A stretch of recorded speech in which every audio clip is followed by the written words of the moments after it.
Good morning, everybody. This is your host, Brenda Mejia, and today's topic is something that I have been working on for this whole year, and that is how do we limit our time with the screen? So, screen time. How do we get ourselves away from screen time and our kids to actually live a human life?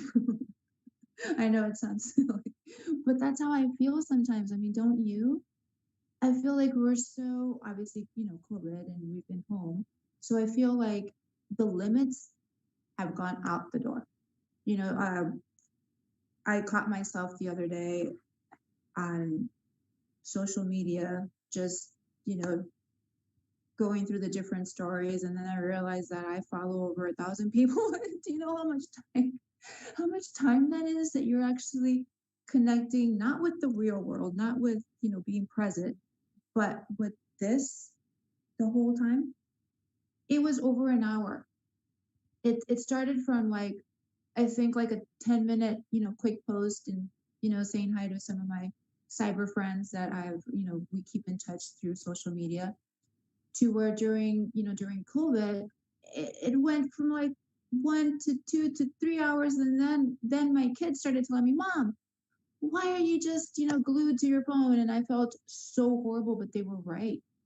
So ever since that triggered my quest of getting away from screen time because it is addicting, it is overwhelming, and we're not aware because we really don't have anywhere else to go. So you just get attracted to this, gadget that's a phone, and it's like, oh, I'm just going to hang out. I'm here, I'm physically here. But when you're doing this, you're not present. You're not present for your surroundings. And I actually caught it at the dinner table as well. So there is no gadgets allowed at the dinner table because one, it's rude, and two, it just isn't healthy. That's not a healthy habit. So in order for me to cut my time with the screens, I had to leave by time. And it wasn't easy because I mean, who are we kidding? It's so much fun, but it wasn't healthy. And the importance of being present for your family, your loved ones, your kids, if you have kids, or even just your friends. Because have you ever been out to dinner or out to lunch with a friend and they're on the phone the whole time and you're just there? It's so rude, and it actually hurts your feelings. I mean, I'm very confident and I'm not needy, but if I'm dedicating time from my schedule to hang out with a friend, then I want to have the human interaction. So what I started doing with the screen time is I caught myself because my kids made it aware to me that that was one rude, and they were hungry and I was not feeding them on time. So sorry, but I'm sure I'm not the only parent. I'm not the only human that's happened to. So I'm going to share my knowledge and my tips of what actually worked for me. And number one thing was leading by example. So I made it a point. I put the settings where I only have a limited amount of time to be on my phone with social media, with my emails, and I created a little schedule and I said, okay, so every day from depending on how my week is going to be going, um, these are the times that I'm going to be allowing myself to look at social media. These are the times that I'm going to allow myself to check my emails. Usually I do it in the morning, the emails I choose, but I replaced it instead of, and I caught myself doing this. This is not healthy. I would wake up in the morning, roll out of bed, and the first thing I would do is like my phone. It's like my phone is here and I'm going through my emails. And guess what?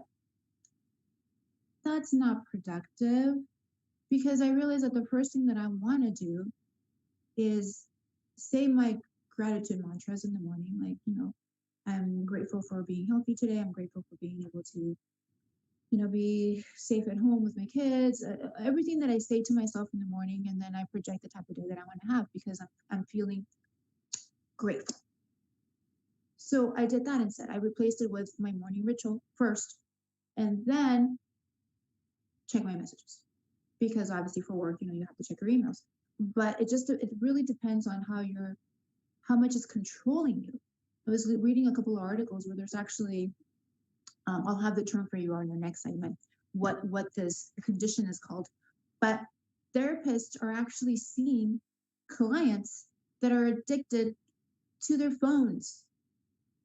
They're addicted to social media. They're addicted to, this lifestyle that has been created, especially during COVID, where you don't have any other outlets. So you start, relying on your phone and your computer as a lifestyle. So I feel that it's really not healthy, and there's consequences of not being present for yourself, for your family, for your loved ones. So the number one thing, like I said, is going to be leading by example. So catch yourself doing something, then try and fix it. Because one thing is to be aware of things that you're doing that are not working, but to actually take action and replacing them with, positive things that you're doing. So what I decided to do is show my kids by example that I'm able to control myself with not being away, you know, mentally, I guess you could say, um, and being present for them. So I created like a little schedule of, things that we were doing together. We're doing our daily walks, we're getting them. Do you remember like when we were growing up old school?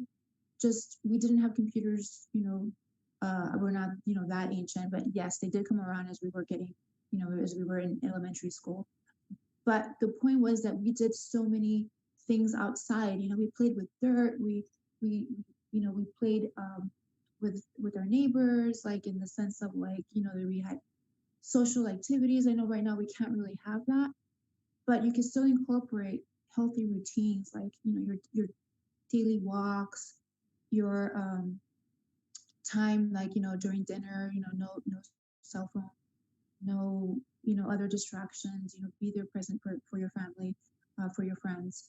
Um, Also, do you remember when we were kids and we actually knew how to jump rope? Can you believe a lot of this generation of our kids don't have jump ropes? I know, right? It's so simple. And it's a pretty good, workout. So what I'm trying to say is doing things that are just basic, basic things to get them away from the computer, get them away from, the Fortnites, from the Leap City, from all these, video games that are seriously not teaching them anything. But I think the responsibility as us parents, we have to lead by example, and we have to show them that there is other things we could do beside being on the phone, beside being on the computer, and just, leading by example. Whatever it is that works for you, just be aware of it and start thinking of creative ways to interact more with your family members at home. I know that a lot of us think that our kids are safe, because they're home physically, but there's a lot of things out there with the technology that is so, fast paced for this generation of kids, that we need to be aware of and we need to monitor. Just because you're playing video games doesn't mean that they're in their room safe. I mean, they could be talking to whomever on these outlets, and that's something that we also need to be aware of. And, try and spend more time with them. Try to, talk to them, ask them. I know we've been, in the same household all day, but you know what, how is your day? What are you working on? How are your assignments coming along? How are you feeling? Have you ever asked your child, or a child in general, how was your day and how are you feeling? I don't think we have, not as much. And I really do feel that the message for today is connect in the real world with your family members, with your loved ones, with your kids, with ourselves. Take that time to be present for yourself. And don't forget to follow me. I really appreciate all my new followers at Brenda Mejia Official. And also please subscribe to the channel so I can bring you some more insights of my world and the things that work and the things that do not work. Because let's be real. I mean, sometimes it works and sometimes it doesn't. So there you go. I will see you guys tomorrow. Thank you so much for tuning in at Brenda Mejia Official. Stay tuned. Don't forget to subscribe. Thank you.